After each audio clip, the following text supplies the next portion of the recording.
Yo, it's always nerve-wracking to make a video. All right, I'm in a military room. Anybody could walk in right now, but I gotta bring you guys this information. All right, this is max potential right here. 3 simple steps. If you get these and you get these down right now, I promise you, your life will change. So first, the first step, you gotta think of yourself as an investment. All right, in the same way you look at stocks or crypto or whatever it may be, you want to look at things when they are small, before they get big. Because obviously, if I want to get in on Bitcoin now, it's not like it would have been 15, 10 years ago, right? If I do it early, it makes all the difference. This right here is Joe, okay? And this is you. Now don't worry, if your name is Joe, this is a different Joe, okay? Because you're this guy right here. Joe, he didn't work out until he was 80, 90 years old. He's on a cane. Let me get over here so you can see. He's on a cane. He's like, oh, my body's frail. I gotta get off this cane. I don't want to depend on this thing. And he gets off, he works out a little bit, and now he's cool. He's standing. But you started working out when you were fresh out the womb, a newborn baby. And look at you now. Gains. That's a pacifier in his mouth, by the way, not his tongue sticking out. But gains at a young age, because you started when your body was ready. You started when you were ripe. When before the big expansion, right? You expanded with it. You were putting in it at its youth. So the first step is understanding that anything you do it early. It's time sensitive. Get it started now. Don't wait. All right. I know you've heard it all your life, but don't wait. Get it started now. The next step, this is crucial that you understand. Do it often. Do it often. Okay, look. Your output is directly proportional to your input. And don't worry, I'm not some math genius. I literally learned that this morning. That symbol means directly proportional to. It's a math symbol. All right, look.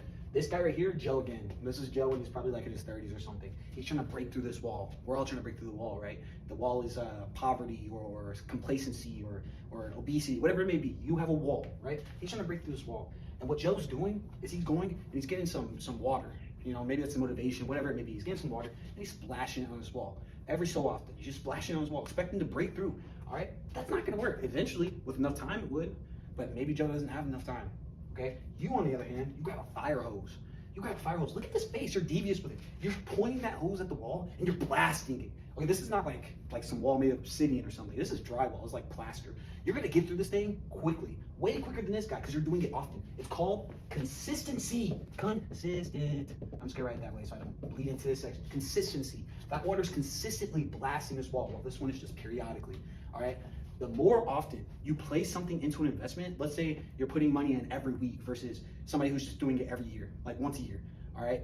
Yeah, obviously the quantity that you're doing in that time does matter, but somebody who's practicing something every day is going to be leaps and bounds better than somebody who's doing it just once a week or once a year. Okay.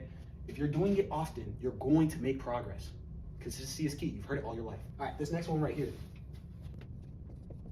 Do it and more. It's called diversification. Okay, let's say you are investing in stocks. Okay, you put your money in one freaking company. That's just not a good idea, because what if that company fails? That's why we have things like mutual funds or indexes. If you put your eggs in more than one basket, you won't be as devastated when one of those baskets fall. Okay, not all of your eggs are gonna crack. You're still gonna have some eggs left over. So that's diversification. It applies the same to you as an individual, your potential, right? This guy right here is Joe again. He's probably like 20, right? He's practicing his little guitar. I think that only has like a few strings, so we'll call it a banjo, right? He's putting all of his stocks into this one skill. And sure, it's a great skill. Look at him. He's a little complacent with it. He's he's content. I mean, and so he's putting all of his stocks into this one skill. He's playing his banjo.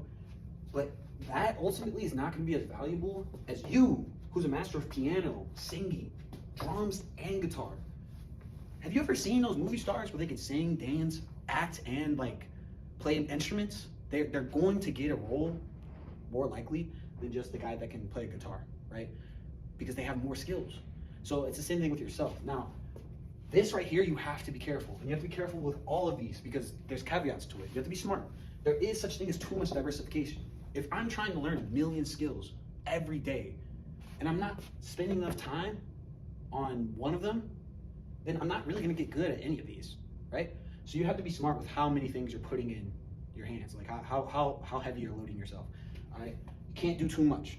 Same with this, all right? Consistency. It's great to be on top of your game and be doing what you need to do every day, but you can't overdo it, okay? I know plenty of people, they work every day, 7 days a week, all right? I'm a believer in the Bible. There's a reason he gave us a rest day, all right?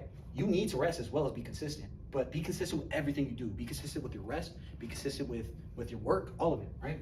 And then the last one, time sensitive. All right, don't run before you walk. Don't think, oh, I got to do it now. Take baby steps first. All right, this is a joke. I mean, idea is there, but realistically, no baby's gonna look this way unless it's my kid, right? The thing I'm trying to say here is be smart with the steps that you're taking. Don't think that you can just jump straight to running. You have to learn how to walk first. All right. And with all of these, the biggest idea, and I read this in a book called Rewire Your Mindset.